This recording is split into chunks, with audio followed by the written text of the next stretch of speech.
I am Bo Ruberg. I use they, them pronouns. I'm at the University of California at Irvine, which is in Southern California. And this talk is called Video Games to Play After the End of the World. So generally what I'm going to talk to you about, I'm going to give you kind of a quick introduction to me, just so that you have a sense of kind of the context for this talk. I'm going to give you a kind of quick crash course in thinking about the intersection of queerness and games, which is most of what I work on. Then we'll talk about queer apocalypses and post-apocalypses, which is from this new book project. And then, like I said, I would love to chat with you at the end. Here's me. I always like to start with this because the work that I do is always collaborative. So my training is as a humanist. I have a PhD in comparative literature. That kind of work is often done kind of like by yourself in a room thinking deep thoughts. But what I do is often in collaboration with my grad students. Those are some of the folks that you see here in the picture from a research lab that I help run at UC Irvine. So in the background to this is the labor and thinking of lots of students as well. My own background is really mixed. So I am now in a Department of Film and Media Studies. I was previously in a School of Computer Science. Before that, I worked for a few years at USC's game design program. So I've also taught game design. I used to be a tech journalist. I'm often at the Game Developers Conference, kind of translating this work for industry. So hopefully you'll hear a little bit of kind of all of that in the background. These are the books that Sam just mentioned, and I bring them up not just because they have cool covers, because I think they do have cool covers. I love collaborating with artists on book covers. It's like my favorite thing. But because they illustrate a few different approaches that I often take to exploring games. So this first project, Video Games Have Always Been Queer, is a theory project. It's about using the academic field of queer theory, applying it to games, and finding a way to reclaim this medium that has often been exclusionary towards queer folks to kind of understand games themselves as queer. Queer Game Studies is a community project. It's an edited volume with lots of different folks, journalists, designers, academics, all thinking about what it might mean to study games and queer issues together. And then this book, The Queer Games Avant-Garde, is, as Sam was saying, a collection of interviews with queer and trans game makers. And it's really about foregrounding design perspectives, foregrounding how queer and trans folks themselves are using games to kind of challenge norms of gender and sexuality. This book was also mentioned. I won't talk about it too much here, though I'm happy to chat and Q&A if you like. This is the new book that's coming out about sexual technologies. I'm excited about it. Okay, so let's kind of talk about this idea of queerness and games together. So as folks who work on games, I'm sure the game side is already super familiar to you. You may also be interested in queer studies. We may well have other queer folks here in the room with us, so that side might be familiar as well. But I like to kind of start with this because it gives us a shared vocabulary and helps explain what I mean when I'm talking about queerness in games. On the queer side, when I use this term, I'm using it in a few different ways at once. So it is an umbrella term that refers to sort of anyone in the LGBTQIA+ spectrum, although not all of those people identify as queer. It is a reclaimed term, so it used to be derogatory, but now people have picked it up with pride. This is the bumper sticker on the back of my car, so I'm definitely someone who identifies in that way as well. And then it is also political. It's also a way of kind of pushing back on norms, arguing for the importance of people and ways of living that don't necessarily fit normative ideas of gender and sexuality. A lot of that is informed by what I was referring to, the academic field of queer theory. In that, there are like a million different ways that people define queerness and they fight about it and all those things. But just to give you a few little tidbits of the definitions that inform this idea while I'm talking about it. So Mel Chen says, queerness is the exceptions to the conventional ordering of sex, reproduction, and intimacy. Jose Munoz said, queerness is a rejection of a here and now and an insistence on the possibility for another world. And Jack Halberstam said, queerness is a basic desire to live life otherwise. On the game side, again, this is something you probably are already thinking about very much, but when I talk about games, I'm thinking about games really expansively. So a lot of folks still have a very limited idea of games when you go off into the world in non-game context, right? They're thinking about Grand Theft Auto, they're thinking about shooting games, they're thinking about educational games, but I'm always talking about a much broader view of games. Parker, I think you have your audio on. But Goose, yes, I agree, Goose. Yeah, so for me, games are, include kind of any kind of playful experience. If a creator thinks of their work as a game, to me, it's a game. And then these are just some of my favorite games that are not big mainstream titles from the last few years. Sayonara Wild Hearts, Untitled Goose Game are all in this sphere. So that raises the question, if we've got kind of queerness on one side and games on the other, what happens when we see them together? Often the thing that people think about most is LGBT representation in mainstream games and big AAA games, but there's a lot more than that. We can think about queer community. This is an event that I co-founded and have helped run for a long time called the Queerness in Games Conference. It is like 300 queer scholars and designers in in a building for a weekend, all exploring these topics. It's just one of the many kind of amazing communities that focus on queerness in games. There's a whole queer games history. There's a whole world of queer fandom of folks who are taking games that matter to them and kind of reimagining them as queer. There is this enormous world of queer and trans creators who are making indie games that are experimental and radical. This screenshot comes from just a little while ago from itch.io, the platform for publishing indie work. And you can see that there's nearly 2,500 games on here just tagged LGBT. And not all queer games fit under that tag too.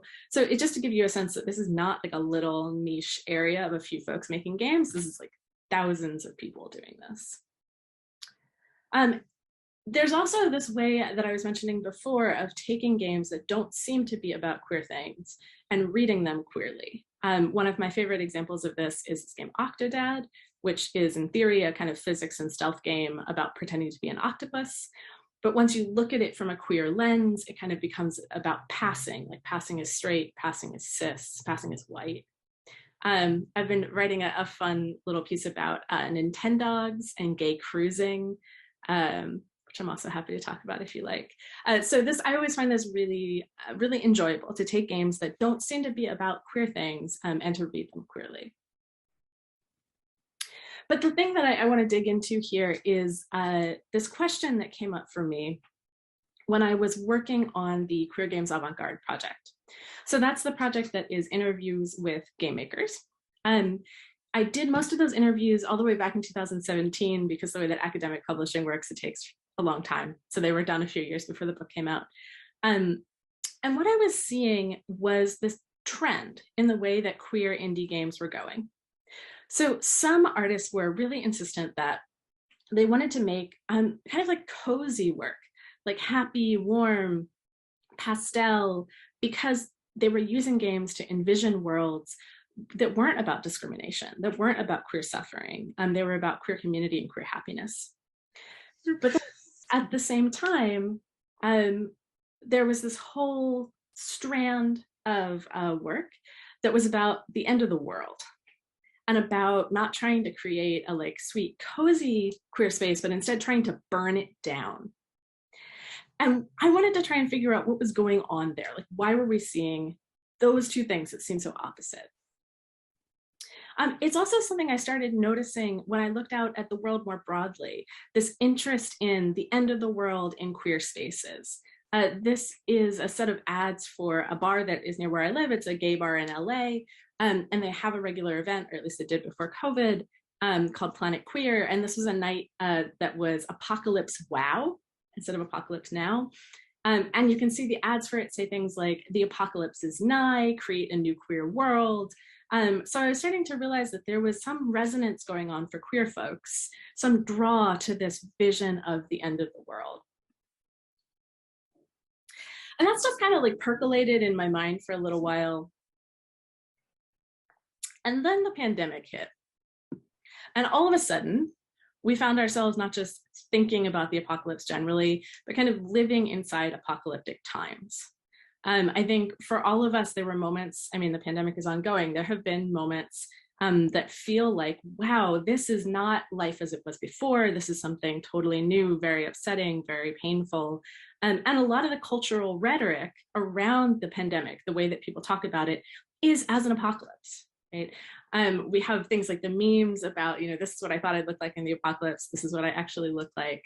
And so suddenly this question of why queer game makers were interested in the apocalypse became really, really relevant and really pressing. Which has sent me down this rabbit hole that has become this book. So if we think about the current apocalypse that we live in right now, the pandemic, global climate crisis, all of these things, what we see is that it is already full of video games. So in the early days of the pandemic, we saw all of this reporting around Animal Crossing, for example, how people in quarantine were making connections and like staying alive in some ways by connecting through games. We've also seen this explosion in Twitch streaming and gaming more broadly during the pandemic. So this apocalypse has been very closely tied to games. And then at the same time, it's been very closely tied to queerness. So for example, in the summer after the pandemic started, The Last of Us Part 2 came out, which is, has been a very popular game. That's the sequel to the original Last of Us game. It's a zombie apocalypse game. It features a lesbian protagonist. So it got a lot of press for being a big mainstream AAA game that featured a gay character. There's also a trans character.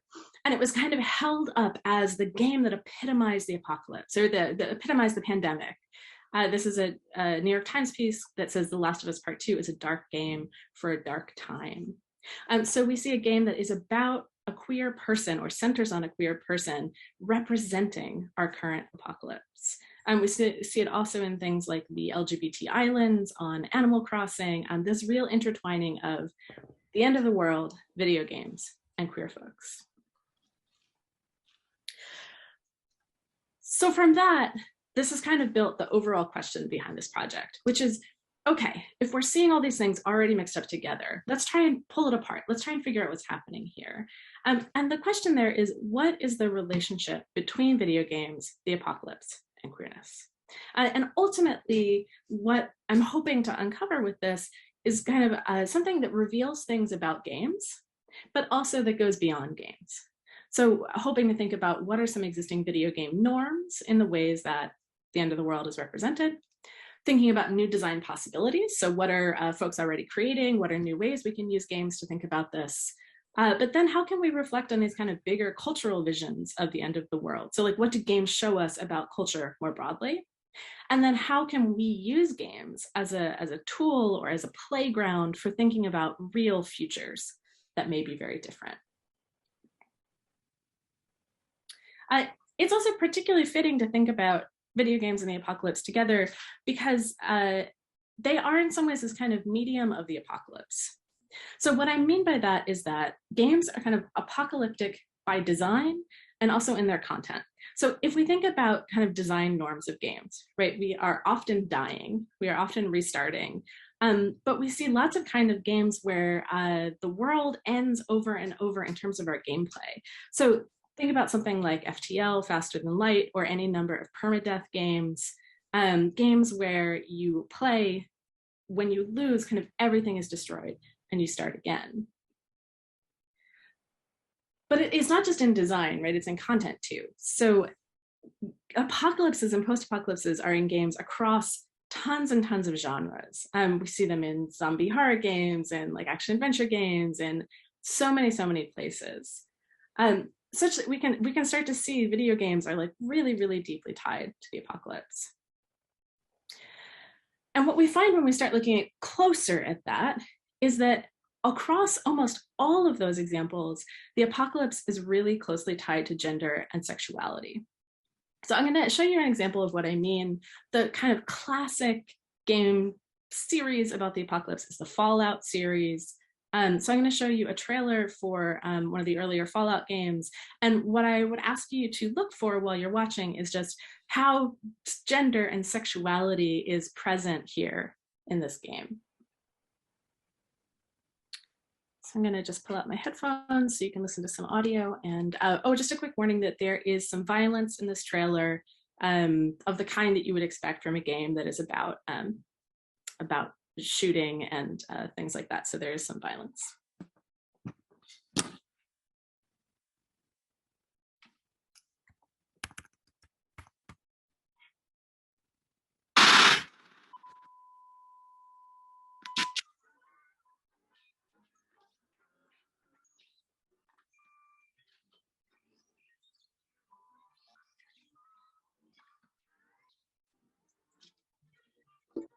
Our American way of life.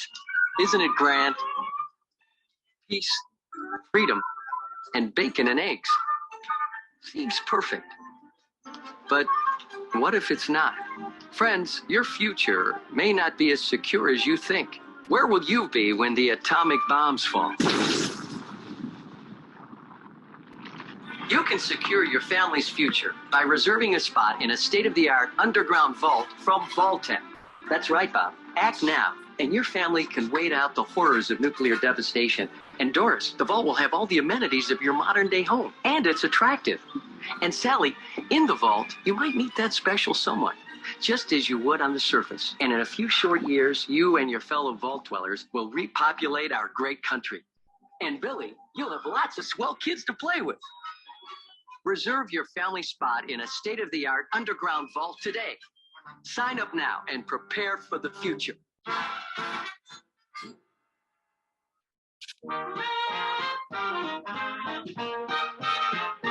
love those dear hearts and gentle people who live in my hometown.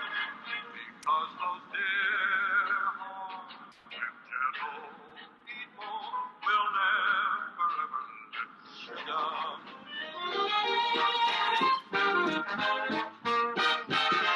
They read the good book from Friday to Monday. That's the weekend. I've got a dream of something one day with tickets and rambling road. Let me just plug this back in.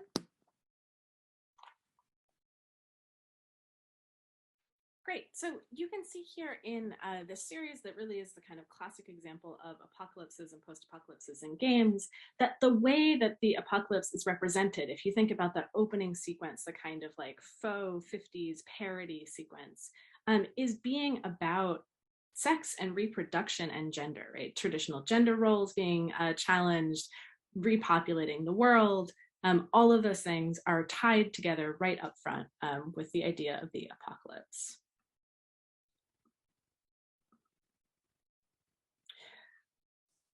But when we dig in even deeper, what we find is that it's not even just that apocalypses in games are tied to gender and sexuality. We can find that they're tied to queerness really closely. So this is true in games that, again, don't necessarily seem to be about queer people, but we can find these ties between kind of gender and sexual non-normativity, that's a way of thinking about queerness, and apocalypses in games. So here are kind of the big themes that we see when we look for that. We find post-apocalyptic games made by queer and trans creators. That's some of the stuff I was talking about before. But we also see the apocalypse in games being coded as queer, both in terms of representation, the things we see on screen, and in terms of mechanics, their design. We often find post-apocalyptic spaces as queer spaces. Sometimes that's represented in a negative way or a positive way, but there's kind of queer possibilities there.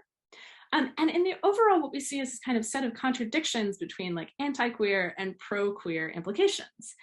So it can be really problematic to have, as in the case of Fallout that I'll talk in a sec, to have the apocalypse represented as like a queer panic or queer violence.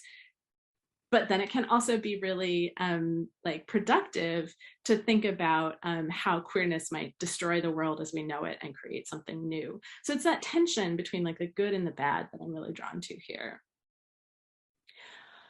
So the way that this project works, I'm going to talk you through just because I think it helps illustrate the shape of the argument.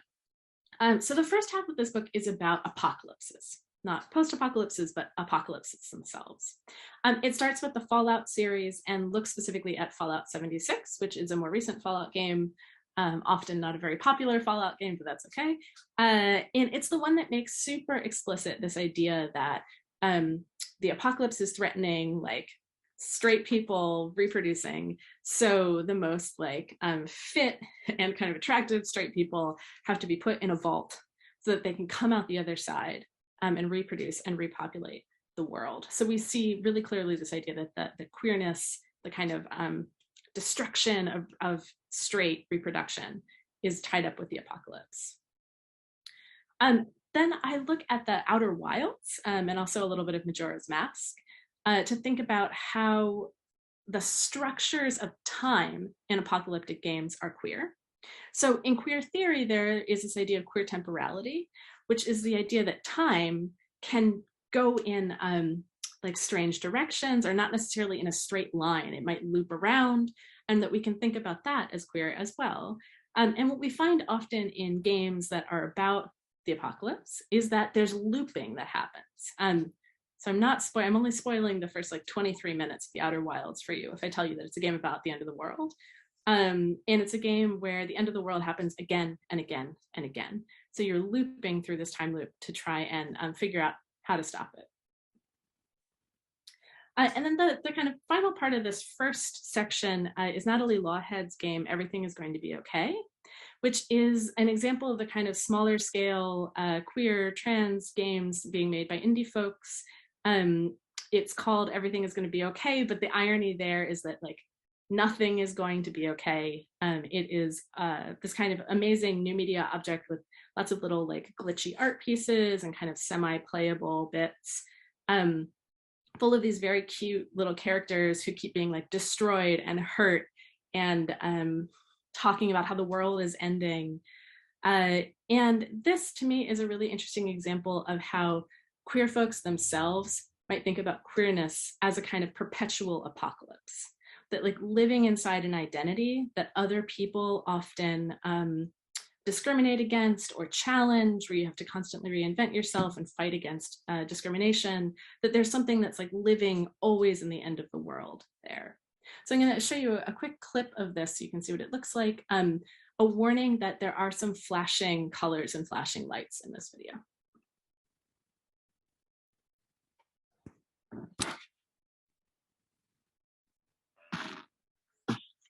Honestly think masturbation is simpler. I should stick to that. Okay. Wonderful. Oh.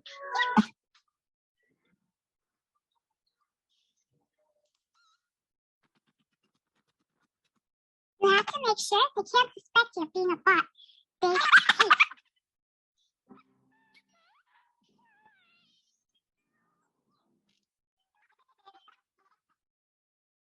You can do that. Quickly, follow me.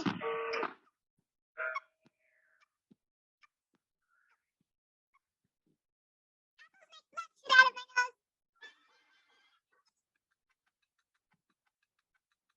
What? I'm not okay. Stop lying to yourself. Everyone hates you. You're different and can't be trusted.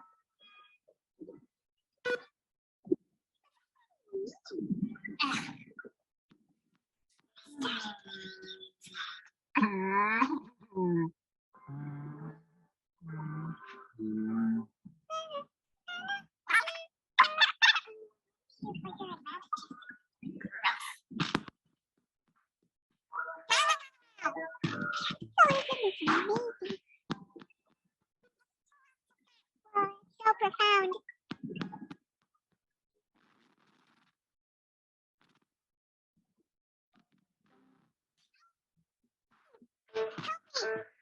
I've lost my legs and can no longer walk.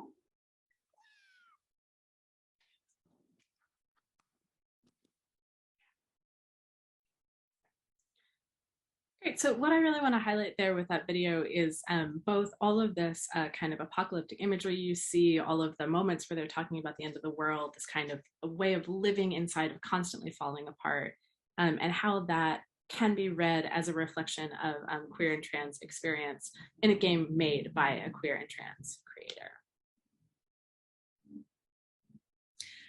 So that's the whole kind of first half of the project, thinking about apocalypses and how they are often coded as queer. And then the second half of the book is about post-apocalypses, what comes after the end of the world. So it starts out by looking at more games by queer and trans creators, specifically Transgalactica, which is a game about, the world has ended. You are a trans person in a spaceship and you are shot off into space. And you actually just have a radio dial to tune. So your whole gameplay is tuning radio dials, and you are listening to the kind of far off signals of other trans folks out in the universe who are broadcasting information about trans experience and trans health. Also Gender Wrecked, which is a game about life kind of thousands of years after the world has ended. The world has been destroyed by this horrible destructive force called gender. And it's about what life might be like after gender. So both of these are examples of games that I think do something really powerful, which is they think about how, in order for there to be a future for queer folks and trans folks that is more inclusive and more socially just, and that like belongs to the people who've been marginalized, the world that we know now may need to be destroyed. So they're about actually embracing the apocalypse, because the idea is that you may need to burn everything down to get to something different in the future. I look at this piece, San Andreas Deer Cam, which is an art, kind of live art installation that happened in Grand Theft Auto San Andreas on Twitch, where instead of following one of the game's human protagonists, you follow a deer around the city that is a kind of replica of Los Angeles. Use it to think about queer post-humanism, which I won't go into too much, but I'm happy to talk about more. And then the last part of the second section of the book is about this game, How to Fool Boyfriend. I have just like a super soft spot for analyzing things that seem very silly. Like I'm a relatively goofy person, but I feel like there's real like connection to queer experience. So this is a game where you are basically the last human being on the planet, and you are going to high school and you are dating birds. So it's a dating simulator, but you are only dating birds. A lot of the storylines become super apocalyptic really fast. You can date this bird who loves pudding, and then the whole world is engulfed in pudding, for example. But to me, what I'm interested in here is how this game helps us think about the kinds of queer intimacy or queer erotic connections that might be possible after the end of the world. So in showing us this kind of silly scenario of dating birds, like humans dating birds, it allows us to think about new forms of intimate connection, new forms of sexual connection in the post-apocalypse. And then finally, I'm interested in what we would call queer affect, so kind of queer feeling in the post-apocalypse. The book concludes with these two games. One is The Last of Us Part 2, which I mentioned earlier. The other is a game that came out at roughly the same time that is super different, called Sayonara Wild Hearts. The Last of Us Part 2 really, really exemplifies the idea that in the post-apocalypse, queer people might be the center of their own stories, but they are angry. They are full of rage. They are out to get revenge. They have been suffering, and they are trying to right those wrongs. So it's a game that really represents queer life in the future as a being about anger and pain. So the question that I'm asking here to conclude is that what we want for the queer futures we're envisioning? Or do we want something that allows queer people to be joyful, to be exuberant? So what I'm doing here is contrasting The Last of Us with this game, Sayonara Wild Hearts, that is a music and rhythm game. It's got this gorgeous, like very bisexual color scheme. It's got these like, femme, non-binary folks like fighting and kissing. And I'll show you a clip in a second. You'll see the feeling around this game is super different, even though it's also set in this kind of crumbling post-apocalyptic landscape. So these are the last videos I'll play for you. And again, the thing to pay attention to here is just the difference in the feeling in these two games.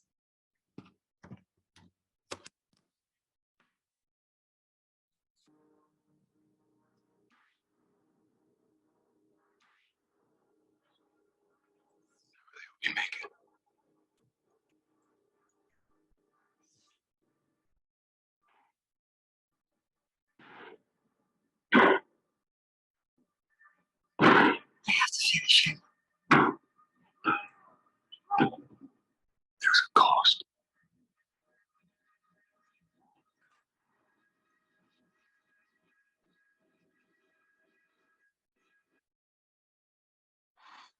We could have killed you. Maybe you should have. Okay, so that's number one, and here's number two.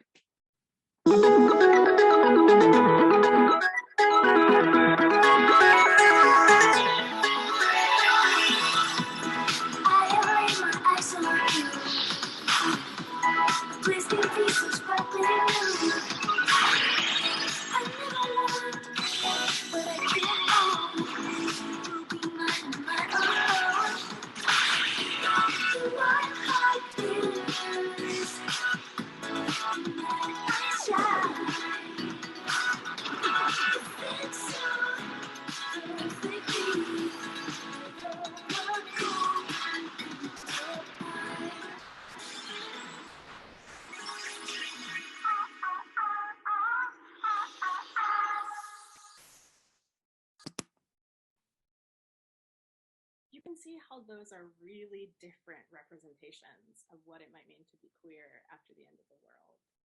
So the thing that I really want to drive home there is that not just for a scholar, but also for designers, for artists, for people making games, that when we think about life in a kind of new tomorrow, life after the end of the world, that we don't have to think about that as a place of suffering for marginalized people, though that too is valid. We can also think about it as a place to experiment with joy and with happiness. So I'm gonna go past that. So ultimately, here's where I want to leave you. There's this question that I think still lingers, which is, why is it that video games are the medium of the post-apocalypse, the apocalypse, right? Why is it that games are so drawn again and again to representing the end of the world?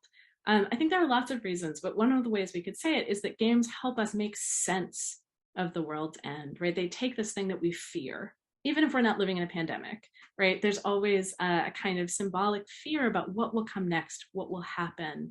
So games help us envision that, help us respond to it, but they allow us to kind of play with it, right? They make that frightening thing playable.